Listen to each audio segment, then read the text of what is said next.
All right, so I'm going to be talking about blending of colors now, to blend your skin tones together, because this is the main part of the retouching, blending of skin tones.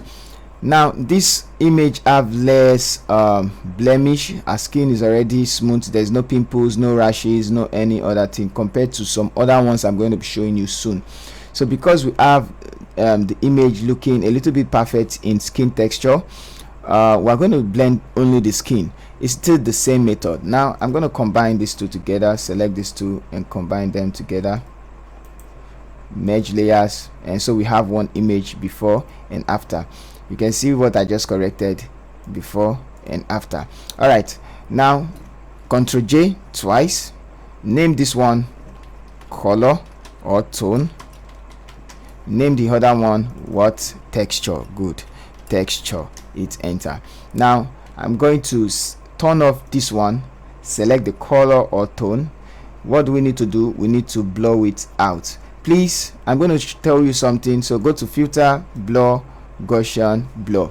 It is very important for you to know the radius you are going to use in this place, because even when you are using all these plugins I'm going to be talking about later on, you are actually going to come across this Gaussian blur, and you need to know the radius to use when doing this.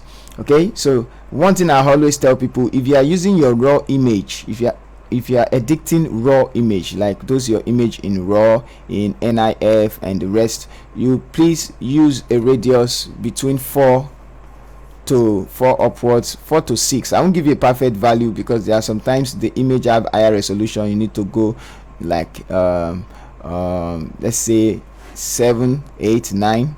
I've never seen image use 7, 8, 9 though, but for Facebook image you download on Facebook, you can use just 4 to 3 to 4. Sometimes I use 2, but when the skin is very rough I use 2. I'll show you when occasion when you use 2 or 3. So for this one I'm just going to go like, let's go to like 3 to 4, which is, let's just use 3.7. I'm going to hit OK, and then select the texture, turn it on, go to image, apply image. Don't forget the step. I've talked about this step. Why am I acting slow? From layers, select color, blending mode, you know what to select, subtract, and you're going to have, and it's okay, you're going to have this texture, you can see. So once you have something like this, you are good to go. So remember, you can see some colors. So I am supposed to go back and change what I edited, the radius I used, because I'm having some colors already on the texture layer, which is not good. But all the same, let's change the blending mode to what, linear light. And now you're going to grab your mixer brush tool. I've talked about this too in the first class. So now what you just need to do, the settings you need to take for it is this. Make sure this is selected, make sure clean brush is selected, and make sure wet is 9, load 75, mix 90, flow 100. So this wet can be between 9 to 12 or 14. So now it's very easy, just blend. So don't blend like this. See, you can see what's happening. Ctrl Z. Make sure you're on the color. When you want to blend the colors, make sure you're on the color layer, and don't blend like this as well. Ctrl Z. Blend according to the place you want the effect to be. So just here I'm blending like this, and I'm just going to quickly blend so as to just blend. You're going to have a very smooth skin. So I don't want the video to be long. I just want to quickly do rough work for you and show you the difference. So there are sometimes you drag out, drag. I'm not pressing it down now, I'm pressing and releasing. Press, release, press, release, press, release, press, release, and then you can now blend. Hold it down and continue blending.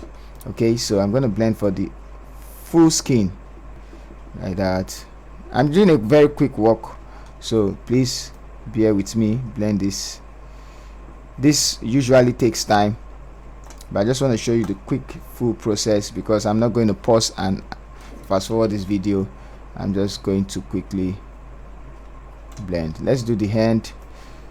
So that's how to just, you know, blend skin tones. I'm going to show you another example for that. Make it smaller so you can do that. I'm going to pause the video and quickly finish it up. Alright, so I'm still blending though, but one thing you notice is there are no rough pimples and the rest. So I try to blend a lot. I'm just not going to do anything else. So let's quickly see before and after. Remember, if I'm working on the skin tones and I'm working on the color layer, if I want to work on pimples, I want to work on the rest, I'm going to show you soon. I'm going to choose the texture layer and work on it using the clone stamp tool. So let's quickly see before and after. For see before and after, these are before image. Hold down Alt, select before, after. So I'm going to zoom in. Before, you can see the roughness of the skin. After, and you can see how smooth it is a little. I'm going to bring an image and then we're going to use that image.